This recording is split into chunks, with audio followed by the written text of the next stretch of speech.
नमस्ते किसान भाइयों। लहसुन की फसल में पीलापन आ रहा है, पौधे का सही से विकास नहीं हो रहा है, कुछ कुछ जगह जड़ गलन या लहसुन गलन की समस्या देखने को मिल रही है।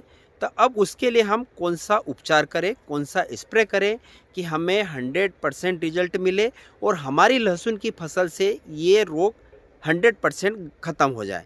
तो इसी विषय पर आज हम इस वीडियो में बात करने वाले हैं किसान मित्रों। तो इनमें से कोई सी भी समस्या आपकी लहसुन की फसल में आ रही हैं तो इस वीडियो को आखिरी तक अवश्य देखिएगा। आज इसका इलाज बताने वाला हूँ पीलापन और जड़ गलन का, अभी तक किसी ने नहीं बताया है और इसका 100% आपको जो है रिजल्ट मिलेगा। तो वीडियो को आखिरी तक अवश्य देखिएगा और जानकारी पसंद आती है तो वीडियो को लाइक अवश्य कर दीजिएगा। और अगर जो आपने अभी तक इस चैनल को सब्सक्राइब नहीं किया है तो प्याज, लहसुन और अन्य कृषि फसलों की जानकारी आपको विस्तार रूप से चैनल पर मिलती रहे तो उसके लिए चैनल को सब्सक्राइब अवश्य कर लीजिएगा। तो किसान मित्रों, अभी लगभग हमारे यहाँ सभी किसान भाइयों की लहसुन की फसल 40 से 45 दिनों की हो चुकी हैं, या कुछ किसान भाइयों ने जैसे कि अगेती बुआई कर दी थी तो उनकी 50 से 55 या 60 दिनों की हो चुकी हैं।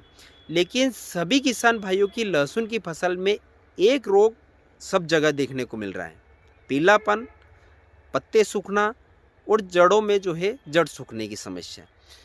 मेरी जब भी किसान भाइयों से फ़ोन पर बात होती हैं या कमेंट में पढ़ता हूं तो उनमें अधिकतर किसान भाइयों के सवाल यही रहते हैं कि हमारे यहाँ लहसुन की फसल 40 से 45 दिनों की हो चुकी हैं, उसमें पीलापन फैल रहा है या पौधे का सही से विकास नहीं हो रहा है।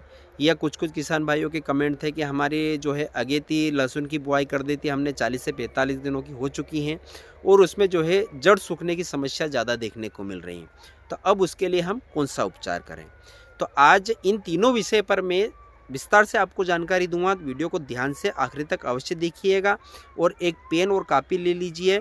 मैं जो दवाई आपको बताने वाला हूं उनको नोट करते जाइए ताकि आपको याद रहे और उस हिसाब से आप आपकी लहसुन की फसल में ट्रीटमेंट कर सकें। तो किसान मित्रों, सबसे पहले हम बात करते हैं कि लहसुन में पीलेपन को कैसे रोका जाए। तो एक बात मैं बता दूं किसान भाइयों कि लहसुन में पीलापन आने का एक ही कारण नहीं होता है कि हमारी लहसुन में फंगस का अटैक हो रहा है तो पीलापन आ रहा है। पीलेपन आने के 2-3 कारण और भी हो सकते हैं। ये जरूरी नहीं है कि फंगस से ही पीलापन फैलता है। आपकी फसल में अगर जो किसी न्यूट्रिशन की कमी है, खाद की कमी है तो भी पीलापन आता है। उसकी पहचान कैसे करें? उसके बाद अगर जो आप ज़रूरत से ज़्यादा पानी पिला रहे हैं, जैसे कि अभी बहुत सारे किसान भाइयों के यहाँ ड्रिप लगी हुई है या मिनी स्प्रिंकलर लगे हुए हैं, उससे क्या होता है कि लंबे समय तक अगर जो आप सिंचाई करते हैं लहसुन में, उससे भी पीलापन फैलता है क्योंकि नमी ज़्यादा बनी रहती है तो उससे पौधा जो है भोजन नहीं बना पाता है क्योंकि प्रकाश संश्लेषण की क्रिया नहीं हो पाती है नमी में। उसके लिए आप थोड़ी सी ताण दीजिए, थोड़ी सी ज़मीन में दरारें पड़ने दीजिए ताकि ज़मीन सूखे और पौधा सही से भोजन बना पाए, तो ये पीलेपन की समस्या जो है अपने आप ख़त्म हो जाएगी। दूसरा कारण है किसान भाइयों की किसी न्यूट्रिशन की कमी होती है तो उसकी पहचान कैसे करें। तो जैसे कि किसान भाइयों, अगर जो लहसुन में सिर्फ जो नीचे वाले पत्ते रहते हैं, जो शुरुआती पत्ता आता है वह पूरी तरह से पीला पड़ रहा है और ऊपर के जो पत्ते हैं वह कम मात्रा में पीले हैं या पीले नहीं हैं, तो यह कमी होती है नाइट्रोजन की। नाइट्रोजन के कारण हमारे पौधे में जो है पीलापन फैलता है। तो आपने या तो यूरिया नहीं दिया है तो आप इसमें क्या है कि आपकी 40 से 45 दिनों की जो है लहसुन की फसल है तो आप 1 बैग प्रति एकड़ के हिसाब से यूरिया का छिड़काव कर दें तो ये समस्या ख़त्म हो जाएगी। या फिर 50 दिनों की आपकी लहसुन की फसल हो चुकी हैं, 50 दिनों को पार कर चुकी हैं, तो अब आप जो है यूरिया मत दीजिए। उसके लिए आप जो है मैग्नीशियम सल्फेट आता है 20 किलो प्रति एकड़ के हिसाब से उसका छिड़काव कीजिए। उसके अंदर भी जो है नाइट्रोजन रहता है और सल्फर भी आपको जो है मिल जाता है, तो आप उसका छिड़काव कर दीजिए तो यह पीलेपन की समस्या ख़त्म हो जाएगी। उसके बाद किसान भाइयों, एक पहचान और है, जैसे कि आपकी लहसुन में सिर्फ ऊपरी जो सिरा है वह जो है पीला पड़ के सूख रहा है, तो यह पोटास की कमी के कारण आता है या फिर सल्फर की कमी के कारण आता है। तो आपने अगर जो अभी तक आपकी लहसुन 40 से 50 दिनों की हो चुकी है या 45 दिनों की हो चुकी हैं और आपने जो है माइक्रो न्यूट्रिएंट नहीं दिए हैं तो आप जो है पोटास ले लीजिए 20 किलो प्रति एकड़ के हिसाब से। उसमें 6 किलो प्रति एकड़ के हिसाब से जो WDG सल्फर आता है, जो बालू रेत जैसा, वह मिला दीजिए। 5 किलो प्रति एकड़ के हिसाब से अच्छी कंपनी का होमिक एसिड ले लीजिए। और इसके साथ में अब अगर जो आपको 12-32-16 मिलता है तो 12-32-16 ले लीजिए 1 बोरी प्रति एकड़ के हिसाब से। या फिर आपको 12-32-16 यानी कि इफ़को नहीं मिल रहा है तो आप डीएपी भी ले सकते हैं 1 बोरी प्रति एकड़ के हिसाब से। और इसके साथ में आप जैसे कि मैंने बताया 40 से 40 दिनों की फसल या 45 दिनों की, तो आप उसके अंदर यूरिया मिला सकते हैं। या फिर ज़्यादा दिनों की हो चुकी हैं तो आप मैग्नीशियम सल्फेट ले सकते हैं 20 किलो प्रति एकड़ के हिसाब से। और इनको मिलाकर आप जो है छिड़काव कर दीजिए, पानी पिला दीजिए, तो आपकी लहसुन की फसल से हमेशा हमेशा के लिए यह पीलापन ख़त्म हो जाएगी। ये तो हो गया हमारा ज़्यादा पानी पिलाने के कारण जो पीलापन आता है या किसी न्यूट्रिशन की कमी के कारण जो पीलापन आता है, उसके बारे में मैंने आपको बताया। अब तीसरा कारण होता है कि हमारी लहसुन में किसी फंगस का अटैक हुआ है, उसके कारण भी जो है पीलापन फैलता है। तो उसकी पहचान कैसे करें?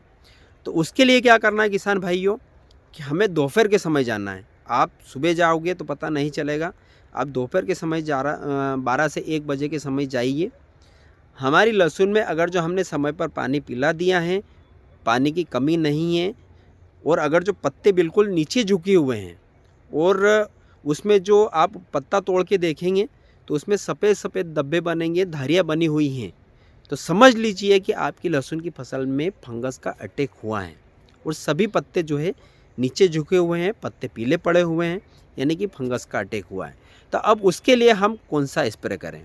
उसके लिए हमें लेना है बायर का जो एलिएट के नाम से जो फंगिसाइड आता है, आप उसको ले सकते हैं। और इसके साथ में एक फंगिसाइड और हमें टच करना है, बायर का एंट्राकोल। इन दोनों फंगिसाइड को ले लीजिए। या फिर आप जैसे कि बीएसएफ का कैब्रेट आपके नाम से जो फंगिसाइड आता है, बहुत ही अच्छे रिजल्ट हैं उसके, आप उसको भी ले सकते हैं।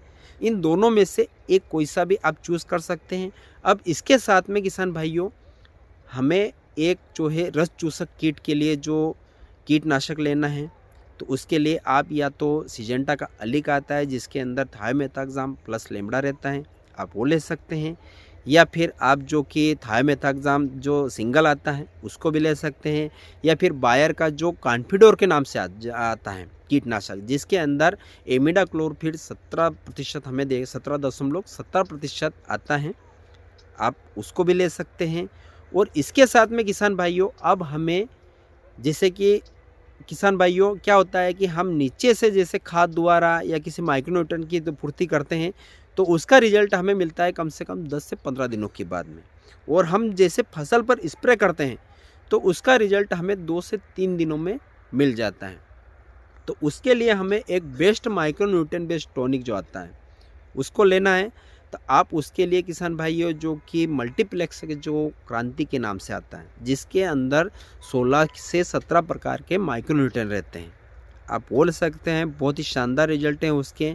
या फिर क्रिस्टल कंपनी का नाइट्रोजन के नाम से जो टॉनिक आता है उसके भी बहुत ही शानदार रिजल्ट है, उसको ले सकते हैं इन दोनों में से। या फिर आप जैसे कि अडामा का फ्लेमर के नाम से जो टॉनिक आता है उसके भी अच्छे रिजल्ट हैं। ये 3-4 जो टॉनिक जो स्क्रीन पर चल रहे हैं, इन तीनों चारों में से कोई सा भी ले सकते हैं और इनको लेकर जो है आप स्प्रे कर दीजिए। अब इसके बाद किसान भाइयों कुछ किसान मित्रों के कमेंट थे कि हमारी लहसुन की फसल में जो है जड़ गलन की समस्या आ रही है, अब इसके लिए कौन सा उपचार करें? तो किसान भाइयों मैं आज आपको इसके लिए बहुत ही शानदार इसका जो एक कीटनाशक और फंगिसाइड बताने वाला हूँ। इसका आप जो है छिड़काव करके पानी पिलाइए, आपको अच्छे रिजल्ट जो है देखने को मिलेंगे। तो इसके लिए हमें क्या करना है किसान भाइयों, अगर जो आप सबसे पहले लहसुन उखाड़ के देखिए, उसकी जड़ें अगर जो सूख रही है, गुलाबी पड़ रही हैं, गुलाबी अगर जो पड़ रही हैं तो फंगस का अटैक है, सूख रही हैं तो किसी कीड़े का अटैक हुआ है। या फिर जो गठान टाइप की जो अगर जो बन रही है, जैसे कि जड़ बिल्कुल बहरी हो चुकी है और गठान छोटी छोटी बन रही है, तो यह निमाटोड की समस्या है। अब इसको कैसे कंट्रोल करें? इसके लिए किसान भाइयों जो अडामा का निमिष के नाम से जो कीटनाशक आता है, बहुत ही शानदार रिजल्ट है इसके निमाटोड के ऊपर।